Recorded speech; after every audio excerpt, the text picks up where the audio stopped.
Do you have any siblings? I do. I have an older sister and a younger brother. So you're Yeah. middle child. Yeah. Hmm. I mean, that's not a bad position to be in. That's number two. I mean, I wouldn't know otherwise, but Right. it's all right. I feel like my sister got it probably like the toughest because she was like the first child. And, I think being like a girl too. And then with my brother, it's like a little bit more chill. Yeah. So I I don't mean, as know. it seems like the older ones get the brunt of like, don't do this, you can't do that, and then like Yeah. just get like more relaxed. Yeah. Yeah, exactly. But it was kind of cool because I got to play with my older sister and my younger brother. Like, Mhm. I vibed with both of them because there was like we're 3 years apart. And so you're close enough in age where you can, still like play with So whatever. back to back to back. Yeah. Wow, that's pretty good. Yeah. So are you guys? Yeah. What's the age difference between? Is it like a couple months between you No, and 3 years. oldest? So my Oh, three sister's 3 years years. older. Yeah, yeah. And then Oh my younger brother is 3 years God, younger. I thought you meant like So it was like one after the other. No, 3 years. Okay, yeah, I mean, yeah. yeah. That's not bad either. Yeah. Yeah. What was your first job? My first job. Yeah. I was working at it was like not a laundromat. Oh my God, I'm forgetting what these things are called. Where you take a dry cleaners. Really? I was working at a dry cleaner place, and then I was doing a semester in college. The only semester I did in college. So I was working and going to school, and this place had just opened up, so there was no customers, and so I would just bring my guitar or do homework or whatever. And so Yeah. it was chill, I always thought it'd be so cool to work at a dry cleaner because I never knew anybody who ever worked at a dry cleaner. Yeah. What was the process like? What were you doing there?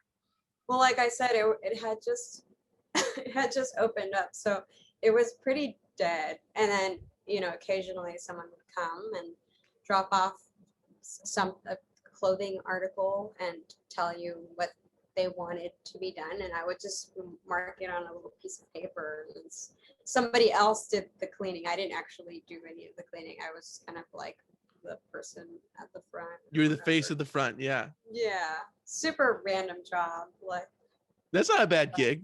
yeah, So you went for one semester to college. well, it was two, and then after that, I was kind So of like, all right. a good year, a good year there. Yeah, Yeah. yeah, it was hard. Like I've just never been good at school. Did I've you? been. Sorry. Right. No. Please go ahead. I was just gonna say I always. Sorry, I'm just getting over a cold, so sorry for all the coughing and stuff. You're all good. I did well in like the artsy classes, like art class or photography and shit like that. But when it came to academics, math, I mean even English, I was great at that. But when it came to math or you know anything involving too much homework, Yeah. I don't know why I was such a space cadet my whole life. So Yeah. I just realized once I was in college, I'm like, this isn't. I can't do this. Like Right. but Did your cool. did your older sibling did they go to college as well? Um, I honestly I don't remember whether they did or didn't. I There know my I little I my get little it. There's brother three is years. currently. There's 3 years. Yeah, I know. yeah, and I mean my brain capacity for like retaining just certain information. I'm just like I don't know. I know my little brother is currently in college. That's good. Um, yeah. Yeah. So did you go because your parents wanted you to go, or was it like, oh, I just feel like I should go, or what was that process like? Yeah, I think I guess in life, it just seems after you graduate high school, you're like, okay, well, the next step, I suppose, is going to college now. And my Right. parents weren't necessarily pushy about it. Obviously, they wanted all of us to go, especially since we're a first generation Mexican American. So, no one in the family had ever really graduated from college at that point. Um, so I think they wanted us to go, but also I think my parents, the cool thing about them is that they always kind of knew my personality traits and knew what I was good at and what I wasn't so good at. And like I said, I was just never good at school, could never pay attention. I was constantly getting in trouble for weird things. Like, the bell would ring and I'd be outside, like in my own world, like doing, like, I don't even know what I was doing. And so I would get in trouble for that because I think my teachers thought that I was like purposely trying to not go to class or something. But like I said, I was just really such a dreamer and a space cadet. And so, but then when it came to like music or arts or anything like that, I thrived in that stuff. And I think my parents kind of saw that I was, I would say like self-motivated when it came to that world. A I was creative playing endeavor. Yeah. exactly. Yeah. Was there some overlap with your oldest sibling, right? Was she still in high school when you got to high school, when you were a freshman? Yeah, yeah. Yeah. We had a year together, which was interesting. Did you guys hang out at school? Yeah, we did. We were super close. We were, yeah, like we listened to the same music. We had a lot of the same friends. We were into the same stuff. So it's funny because I actually went to a high school that I didn't know anybody. And since she had already been going there, like she had already established her group of friends. And so I was new. And so all my friends were like these older, my sister's friends, basically. So it was like a bunch of like older kids, but then they graduated. And so I was back to like not knowing anybody again. Yeah. That's always, it always seems to be the thing. It's like, oh yeah, I really connected this person, but they're leaving. Yeah. Yeah. Yeah. I feel like everybody goes through that in high school. It's like, oh yeah, this is a Yeah. cool person, but that's it. They're And gone. they're gone. Yeah, it sucks because then you have to like start over again. It's such a tedious process. Just like, the whole social aspect of it. Right. Yeah. What got you interested in music Well, initially? my older dad. I mean, my older. The eldest dad. I got it. Yeah, the eldest one, not the younger one, right? Well, Yeah. yeah. My dad played guitar, and so he had an electric guitar at our house, and we were, always surrounded by music. We grew up with like a lot of music. My parents had like a very eclectic taste, mainly like oldies and rock and roll, like Stones, Sabbath, and then my mom kind of had like a lot of pop influences and a lot of like Mexican music. And, so I think Wide variety. Yeah, a really wide variety.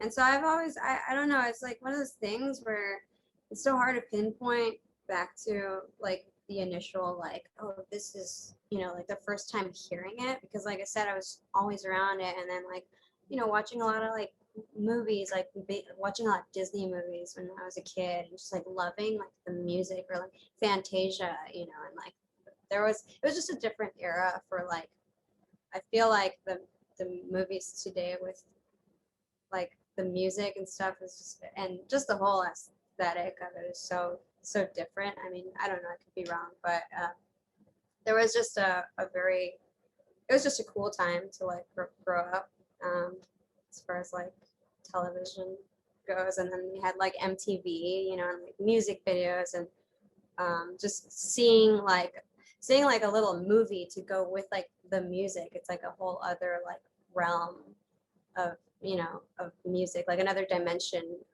to the music. Yeah, the visual aspect of audio part. Yeah. And so I remember that just really like loving that. And so I kind of picked up the guitar when I was maybe, I don't know, maybe 13 or 14. And it was a really slow process for me because I didn't have anybody teaching me, even my dad, like he wasn't necessarily like teaching me. And I don't think he even thought anything of it. Like, I don't think they thought I was, it wasn't until I actually played them a song. Like I remember the first song I learned to play was Purple Haze by Jimi Hendrix. And then when I played that for my parents, I think they were just like, oh shit, like they were kind of blown away by that. And that's when they kind of realized how serious I was about learning and, to play guitar and music in general. Yeah. Did your siblings, did they have any attraction to music, like outside of listening to it, playing it at all? Um, yeah, like I remember my sister was in choir, and then my brother, I think he like attempted to play some guitar, or maybe but I don't think like either of them, like both of them love music, but I don't think you know any of them like pursued any type of musical instrument or anything like that. Right, right. When do you feel the most creative to make music? Do you feel like there's a certain time and a place for your creativity to spawn into something else, or is it just spontaneous? I would say it's a mix of like both, like spontaneous, like sometimes like when you're traveling, like I feel for me like when I'm traveling or driving or like being introduced to like new like visual or new people, or just new energy and stuff, like sometimes that's pretty inspiring. And sometimes it's just like when you're working on like, if you're practicing like a scale or something like that, or just practicing something more technical. So I feel like it's a mixture of both. Yeah, um, I think it's harder to be inspired by like the technical aspect because it's more of like something that you have to force yourself to do. It's like going to work. right. Whereas being natural, like being inspired by like just being out and driving or going out into nature, or being at a weird club, or whatever. You know what I mean? Like it's a little bit more, it's not as much work because it kind of just comes to you, I guess. Yeah, You know? it's just kind of, but yeah, falls over you. Yeah, I Yeah. understand what you're saying. Is there any subjects that you feel like you're drawn to writing about in a song? Um, well, I have written a lot of love songs. It's not necessarily that I want to write like love songs or anything like that, or heartbreak, whatever you can call it. I think it's just like one of the main, what like when we started the band, that was kind of like something that was very predominant in my life, like a relationship that had just ended. And so all the songs were just about like heartbreak, because it's just what I was going through. Um, but the last record was different. It was just different, me exploring different subjects to write about, which I hadn't really done before in the past. And that was a challenge, but it's something that, I've been trying to work on. Are you glad that you're flexing that muscle and kind of in that transitional stage of going into something else? Yeah, for sure. I mean, I think it's important to kind of explore outside of like your comfort zone, and you'll never know what you're really strong, like, or really good at until you try different things. Right, right. Yeah, and it seems like after you take like a step in a new direction, that either that direction isn't exactly where you're supposed to be going, or you find a new one that you haven't explored yet, and you're like, okay, like this is also an option, you Yeah. know? Yeah, and that's in any creative pursuit or Hmm. any passion project of any kind, you know? Yeah. And Yeah, it's important just to keep things exciting, keep it exciting and fresh. Yeah, staying inspired and stuff, because it can become, kind of mundane after a while and stuff. right. Do you remember the first time that you played a show? Um, well, when I was in high school, I started doing these like coffee houses, like playing just by myself with like an acoustic guitar. And I think that was probably like the first time I played to an audience. Um, it's funny, I had this like little demo CD that was like being passed around my high school. And I think back then there was not as many like female musicians like how there is today. And so, you know, if there was another female musician, like you would know about it, you know, at least like within your high school, or at least the high school like in the same city. And so I knew about my drummer Ellie, you know, because I had seen her play before, and she didn't go to the same school as I did, but it was like rivalry high schools or whatever.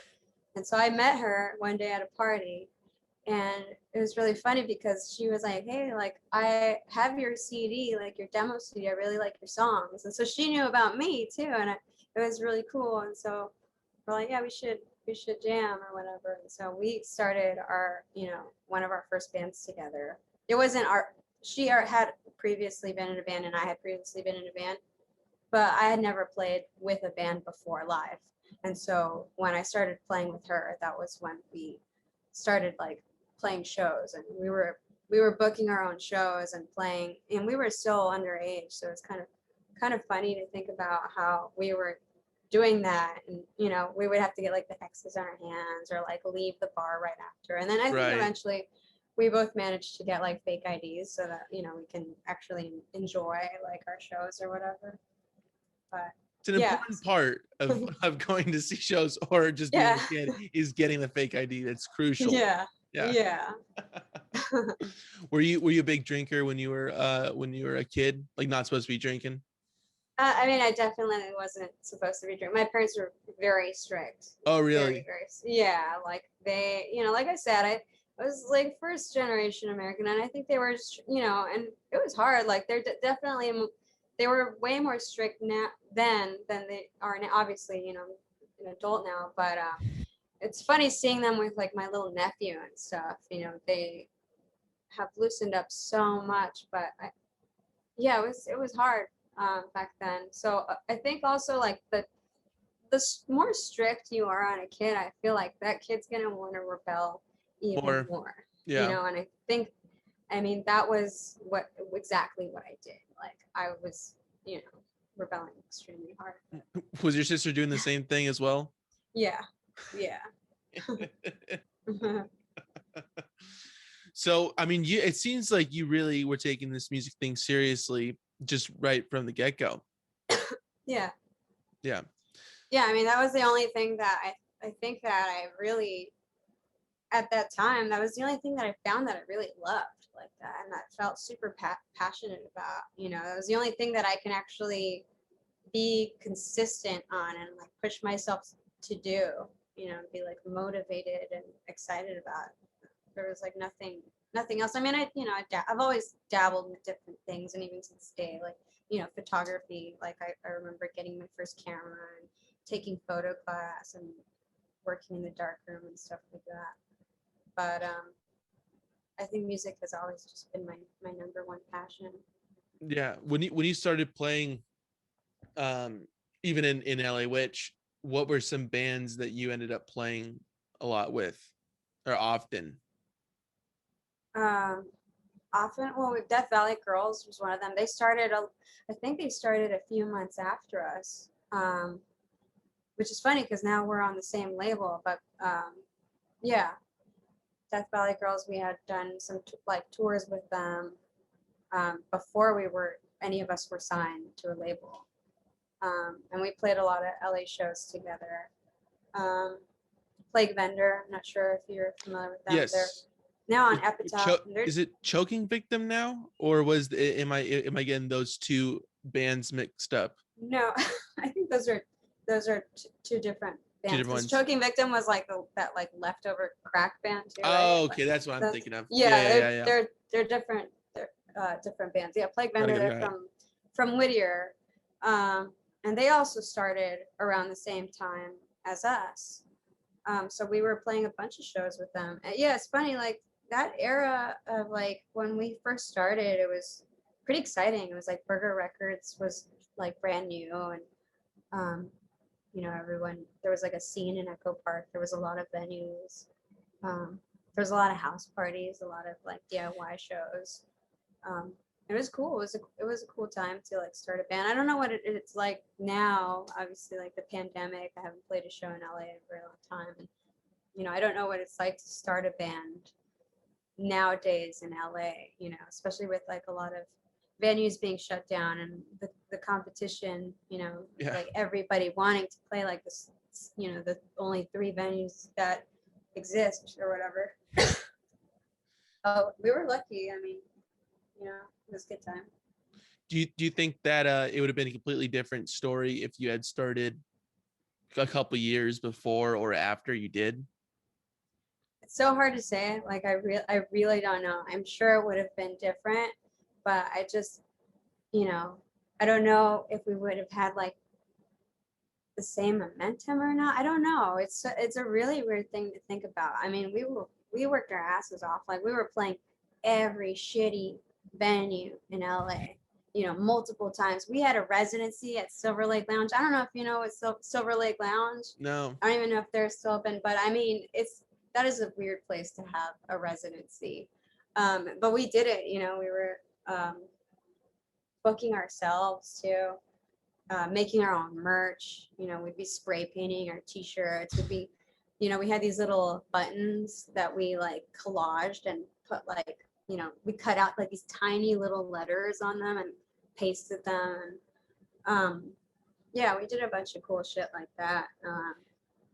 Even like our first EP, you know, we recorded that. Well, my ex-boyfriend helped record that, and we burned like 100 CDs. We like printed out like the cover, and like pasted it on there and like numbered them. We were doing everything ourselves, and it was cool.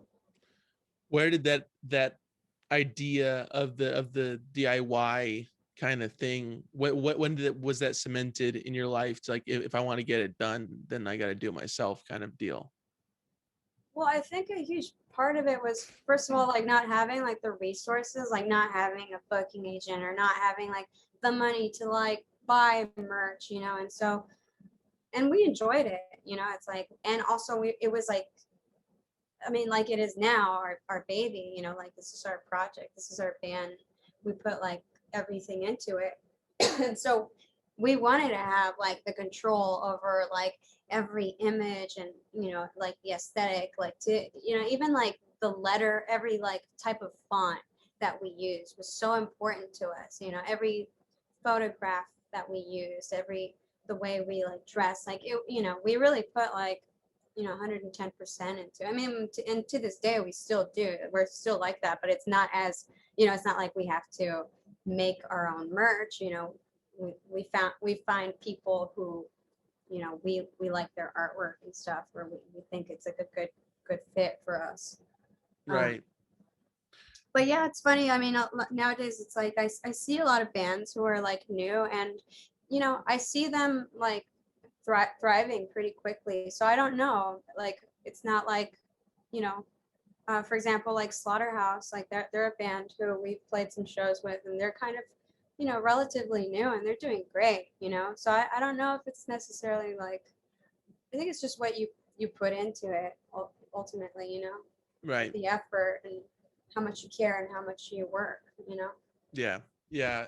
It seems like, I mean, you got to be working hard and like really have an idea of what you're trying to do when you go out and do any creative thing. I mean, even if that's a different medium than music, even, you know. Yeah, Yeah. for sure. It's really hard to give control to somebody else, you know, or at least for me it is, to like Yeah, have somebody else like, okay, like go ahead and do it then. I mean, it's just like, yeah, it's tough because it is, again, like your thing, you created it. It's like, well, I'm trying to make this work, and like, is this not a good step or whatever, you know. yeah, So yeah. it's a lot of to the equation of getting something out and trying to do something. When did you Do you recall the first time you got paid for a gig? I don't remember exactly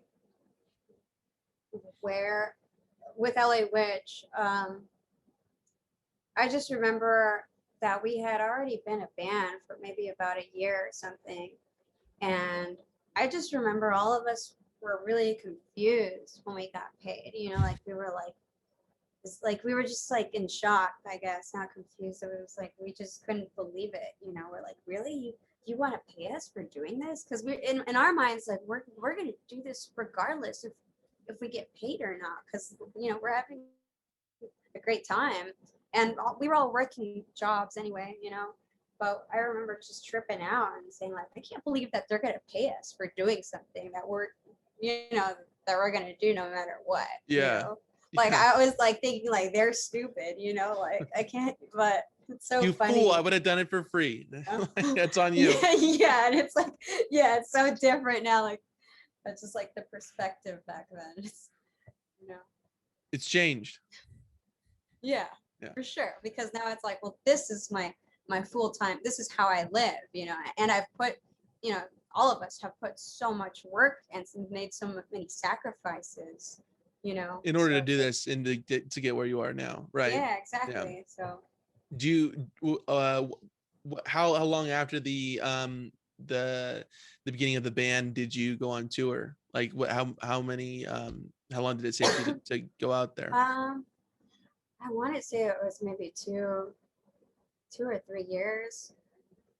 Yeah, we had been a band for a while, and it took us a while to really like kind of, I don't know, like have like the freedom to like really go out there because like I said, we were all working these crazy like full-time jobs where all of us had like full-on responsibility at our jobs. It wasn't like we weren't like, whether we were like managers or working like, at headquarters of the company or whatever, so it was like we all had like kind of real jobs, like some of us were on salary and stuff.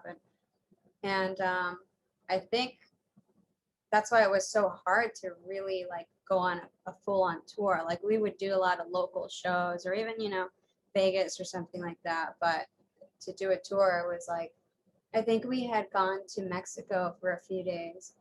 And then I think when I got back, it was like we were all kind of like, you know what, fuck this. Like, let's just do this like full on. And we either got fired or quit our jobs, all of us. And we kind of just started touring like after that nonstop. And then we had a record come out after that. I don't exactly remember the full like timeline, like exactly what order things happened, but I remember. Right, but it was roughly in the same amount of time that all these things kind of fell into place. Did you quit your job or did you get fired from it? Okay. It's really complicated because technically, okay, I guess I got fired. I had worked for this company. I had worked my ass off for this company. And I had never taken vacation, and I asked for a week off. And then the person above me had gotten fired, and he had already approved my time off. This is so boring, but basically, they called me and they're like, "Well, you can't take this time off." And I'm like, "Well, I already got it approved." And I'm like, "I've never taken any time off." And then so they're like, "Well, when are you going to put in your 2 weeks?" And I'm like, "I'm not putting in my 2 weeks. You're gonna, you know what I mean?" It was like I had to fight, and it was kind of gnarly. And then I was like, I'm so glad that I left or that I got fired or whatever, because I mean, when you're working like that, like years of your life, and you just ask for like a week off, and they can't do that. That's when it's like, wow, like, what's I doing? And all this happened at the dry cleaners, huh? No, that wasn't the dry cleaner. Can you imagine? Can you imagine? It's a whole problem over there. Yeah. You're like, I've been here since the beginning, since it was I opened new. this place. Yeah. What the fuck? Can you imagine? Who do you think was up at the front? I mean, but for real, man, that's how jobs are these days. It's crazy. Yeah. But yeah, I don't regret it. So what was it about Mexico? What was that? What was the turning point there that made you like think like, okay, like we should really just go ahead and do this? I mean, I think it was coming back, and then I don't know. I honestly, I can't really. I don't really know. I mean, I can't really remember exactly what it was. But I feel like I've always known since I was a kid that you know, as soon as I discovered guitar or singing, like that music was what I wanted to do, you know? And so whether it was like deeply like engraved in there somewhere, maybe that was like a part of it where it was just like when I came back, you know, I just kind of knew that I had to continue with it and Yeah. to really like, you know, to really do it, you had to like make that sacrifice of letting go of like a normal life or a life that guaranteed you some structure. Right. Right. Yeah. So what were your early tours like for you? Was it, I mean, like it must have been a brand new thing. Like, oh my gosh, I'm in this new kind of world. I mean, the non-normal aspect of Yeah. it. Yeah. The first tours I remember, we were super excited. We had like this Astro van and we were driving ourselves, and it was like the first time that I had even like gone to a lot of the states that we had been to, and um it was like my energy was up. I was like, I'll drive, like, you know, I don't care. Like now it's like, fuck, I don't want to, you know, we take turns and we rotate if we have to do something like that. But I remember I was like always down to drive. We definitely overpacked, you know, we didn't know how to pack back then. And it was cool because I remember just tripping out because it was like you're going to a new state for the first time and there's people there and you're like, and it was crazy to think that, you know, your music had traveled that far, you know, even if it was like a few states over or something. Um, and just, you know, thinking that was like so cool, that we were pretty successful for a band of our, you know, caliber, like um, stripping out on that a lot. Yeah. Um, Do you feel like you gotten better with packing, by the way, since you mentioned yeah, that? it's so funny. Like even now, it's like you gotta kind of check yourself because it's like I end up wearing pretty much the same outfit. You know, maybe the same two outfits like every day. I'm like, why did I pack like 5 pairs of jeans when I'm wearing the same pair of jeans like you know, for a month? Right. You know, Right. um, so funny. So yeah, and So also then now you you're just realize, backpacking it. You're just like, I'm yeah, and I good, was like, Jansport. yeah, yeah. But then also it's like you want the room too, so that like you can bring back like, you know, some shit, you Knickknacks. know, Yeah. some knickknacks and treats, you know. Yeah. What states do you like to perform in that aren't exactly what people would go to? Like, okay, California, yeah, New York, like these big cities, but are there any states that you're really like, I really like playing this place in this Yeah. city? I like Austin a lot. Austin's cool. I mean, they have a great music scene and they have cool venues, a lot of cool people. Um, the shows have always been great there. Um, trying to think, like Seattle is great. Um, man, I don't know. It's been a while. I'm like trying to go back and dig into my memory Remember? here. Yeah. Yeah, What was one of the worst shows you ever played in the your worst recollection? shows. Man, I don't remember where we were. It was somewhere in the Midwest, and I was just like, fuck, I don't remember, but I remember, like, I don't remember the venue or the state. I just remember it was in the Midwest, and I was having such a hard time because it was like a row of like really bad shows as far as like sound goes. Like, I'm always having trouble with, you know, with like all the reverb and stuff. And, you know, sometimes like I get it, like, it's a pain in the ass to work with a lot of effect or whatever, and like on vocals, on guitar. Um, but I think I like kind of just snapped one day, and I think I started crying on stage. It was so fucking embarrassing, but I was like singing and crying because it was just like, you know, when you can't hear yourself, and it kind of takes the joy out of, you know, playing. And it's like if you're not if you're not enjoying it, then it's not, you know, you're not connecting to it, and then you're not like, it doesn't feel like authentic anymore, you know, and You're you're just, distancing yourself from your art. Yeah. yeah, and It's it's just, disingenuous, right? yeah, and it's a Yeah. really shitty feeling. But I mean, just off the top of my memory, there was also another show in Vegas where I got in a fight with the sound guy, and he actually shut off the sound during our set. Um, and everyone was like booing him because he was being such a dick, man. Um, and then I think we got into an altercation after that, and I think I might have gotten like kicked out or something. Um, but yeah, that venue no longer exists. But yeah, It's good. Good. yeah, yeah, Fuck that. yeah. I mean, seriously though, who does that? Well, obviously that sound guy. That's one person that does it for sure. Yeah. So with all this touring, have you found that have you ever found like a new kind of thought process when you look at like America, like, oh my gosh, there's so much to see, there's so many different places and people. Do you ever feel that way? Yeah, for sure. I mean,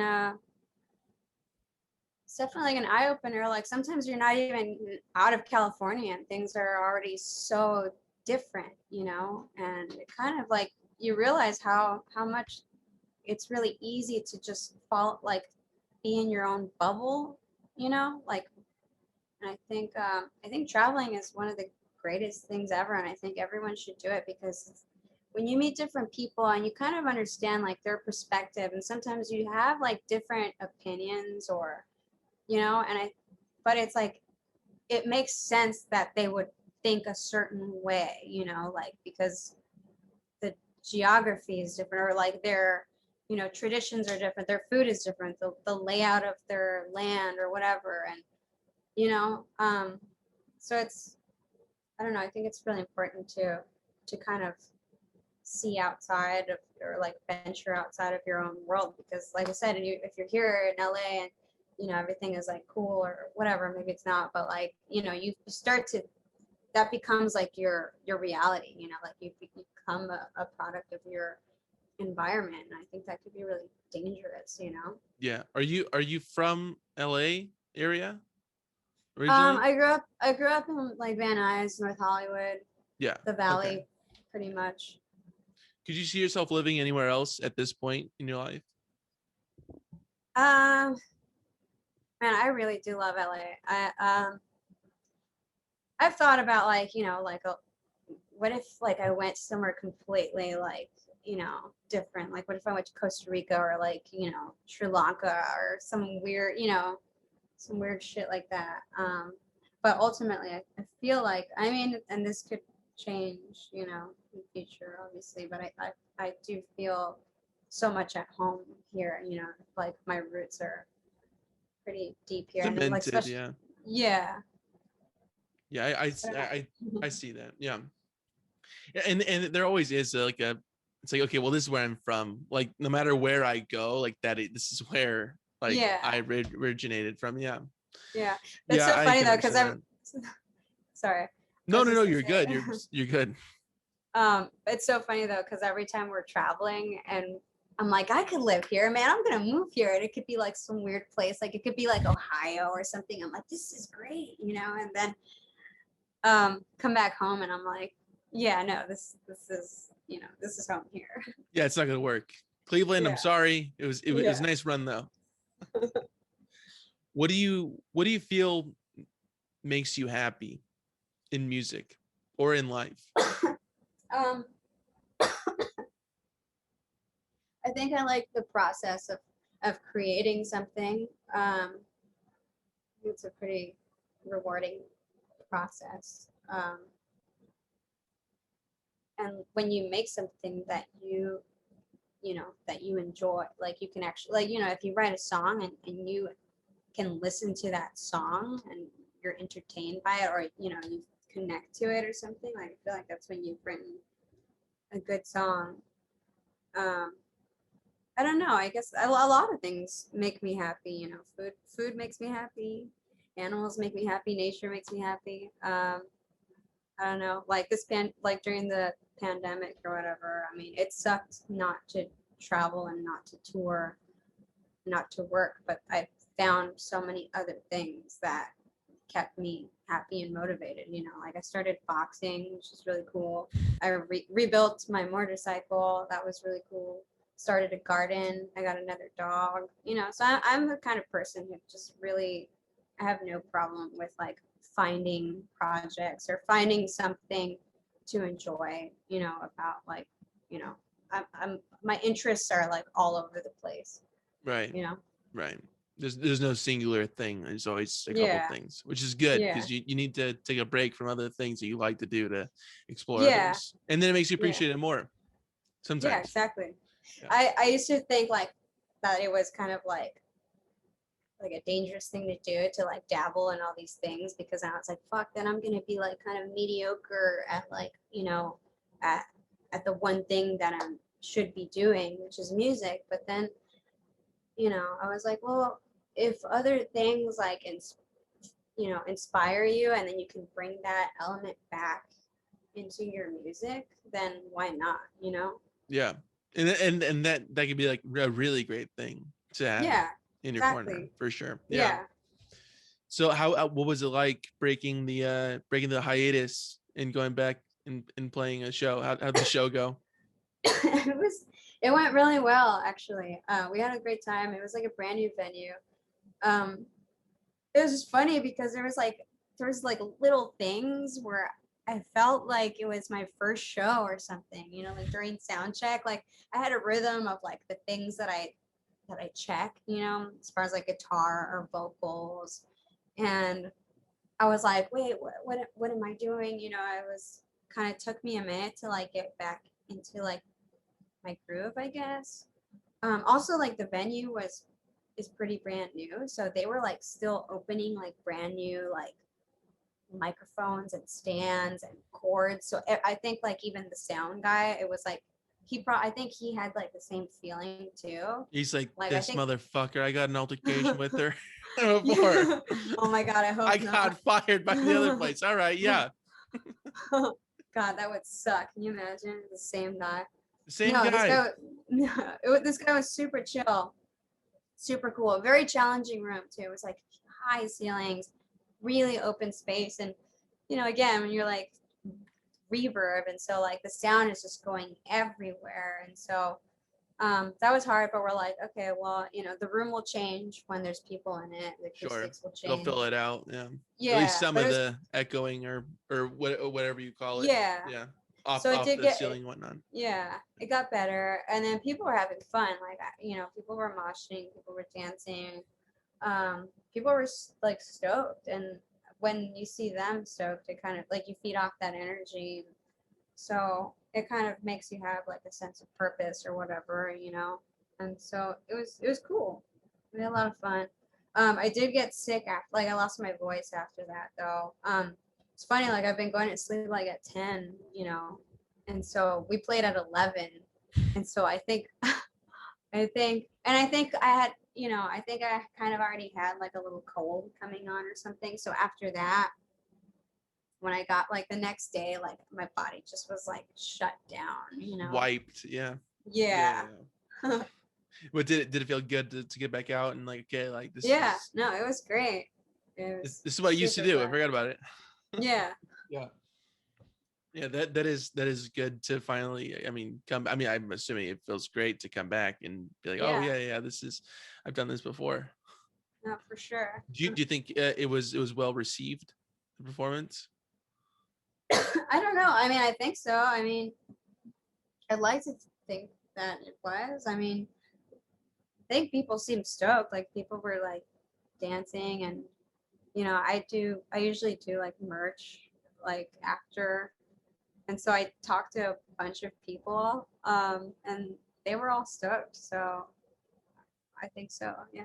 Yeah. What do you see for the future of LA Witch as of right now? Um, well, hopefully there'll be more touring and another record on the way. I think pretty much like the same thing that we've been doing, but like on a higher, like scale or whatever, like bigger venues. Um, I don't know, continuing to like evolve as a band and evolving like music wise too. Um, yeah. Do you feel like you're shifting your sound at all throughout evolution of the band? Um, yeah, I think a little bit like, I think all of us have, obviously like gotten better since we first started. Um, um, and I think we have like a pretty wide range of like influences in music and everything, like a lot of, we're pretty like all over the place as far as like what we like. And I think it's really hard to like put all that into your music because there's Right. so much. And so uh, It's hard to harness it. Yeah, yeah. So, I but understand it's that. cool because it gives you so much to work with, like the Right, and it's options. to explore other things in different Yeah, areas, which is good. And I mean, yeah, you never want to put yourself in a box or anything. yeah. You always want to be like, okay, well, it's not out of character to do this. But what is your opinion on bands that have like solidified a certain image or sound and then they stray away from it like completely? What's your thoughts on that? I mean, it's definitely like weird, but it happens. Like it's a part of life. Sometimes you want to be like you think you know what you want, and then whatever. Like you decide you want to be a pop band, or you decide you want to be a rock band. I don't know. It's like people are constantly changing, and I don't think there's anything wrong with that. I think as long as you're being like authentic, and true to yourself, and otherwise it's you know, I've seen bands who change their style or look or sound or whatever overnight, and it's a little bit, I don't know, it's weird, and it's hard to like, for me, like I because I'm a person who believes in authenticity so much, that it's kind of I don't know, it's kind of gross, I guess. I don't know, like it's just weird, it's like Yeah, it's like I've been listening to you for years, and now it's something else that I'm not familiar. It's like, yeah, and then you're like, all right, you're doing it because like for other purposes that aren't like, like for true to money or yourself. something, Yeah, which and again, like that's cool, like you want to make money, like we all do, like for sure, like nothing wrong with that, but it's just like, as far as like from the perspective of like, an artist or someone who like values certain things or whatever, like it's yeah. hard to take serious. Yeah, I understand what you're saying. Definitely. What piques your interest in music, listening to it or making it? Like, what do you think is, or what are you looking for when you listen to music or When I make it? listen to music, Both when listen and make it. okay, well, when I listen to music, it's just like anything that makes me feel good, anything that I can connect to emotionally, um, or anything that sounds good to my ears. If like, whether it's like a guitar tone or like the overall like sound or like the vocals or melodies, like the style. Um, yeah, I don't know. Uh, I don't necessarily like dissect music. I don't have like that kind of ear where I really like dissect certain things or whatever. Like I feel like I listen to like the overall thing, and then maybe later, like after a few listens or something, then I start noticing, oh, like this, the guitar tone or those drums or something like that. But Right, right. um, yeah, I guess it's all like about like emotion and feelings for me. Like that's just like the type of person that I am. Um, and then when it comes to making music, man, I don't know. It's a hard question to answer. Yeah, I understand. Definitely. Yeah. But you're making the music you want to make, right? Yeah. Yeah. That and I mean, that's great. yeah. That's great to be in that position. I feel like some Yeah, people don't like the music that they're making, which is really bad thing to a yeah. position to be in. Like whoever wants to be in that, you know. It's like, why even bother? Exactly. Well, listen, I like to wrap this up with some promos. So you can find Ellie Witch's music on all streaming platforms, right? You're everywhere. Yeah, I believe so. And if they're not on your streaming platform, then just go to everyone and they'll be there. I mean, YouTube, Spotify, it's all Yeah, there, I right? think Yeah. so. Yeah, it should be. And the people can buy Play with Fire from your Bandcamp, which is at which is lawitches.bandcamp.com or at suicidesqueeze.net, right? Yeah. Awesome. Is there anything else that we should promote? No, I think that's pretty good for All now. I right. mean, Awesome. yeah. Cool. Thank you so much. Yeah, I thank you. appreciate it. I'll talk to you in a second. I'm gonna stop recording this. Okay, cool. All right. Thank you.